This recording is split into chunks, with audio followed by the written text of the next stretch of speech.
আসসালামু আলাইকুম, সবাইকে স্বাগতম। প্রিয় শিক্ষার্থী বন্ধুরা, হিসাব বিজ্ঞান বিষয়ে অনুপাত বিশ্লেষণের ক্ষেত্রে যে শেয়ার প্রতি আয় বা ইপিএস কি, ইপিএস এর পূর্ণরূপ হচ্ছে আর্নিংস পার শেয়ার। আর্নিংস পার শেয়ার বোঝায় ইপিএস এর পূর্ণরূপ।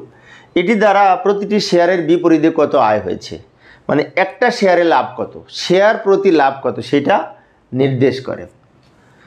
এখন ইপিএস নির্ণয় সূত্র হচ্ছে উপরে নিট মুনাফা থেকে যদি অগ্রাধিকার শেয়ারের লভ্যাংশ থাকে তাহলে সেটা বাদ যায়, তাকে সাধারণ শেয়ার দিয়ে ভাগ হবে।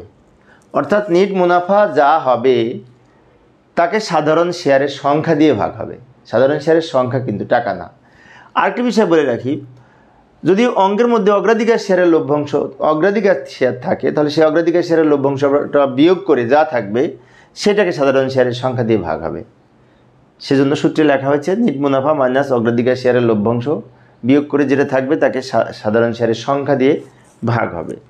এখন আরেকটা বিষয়, সেটি হচ্ছে কি, আবার এটা আরেকটা সূত্র আছে, নিট মুনাফাকে সাধারণ শেয়ারের সংখ্যা দিয়ে ভাগ করব যদি এই অগ্রাধিকার শেয়ার না থাকে।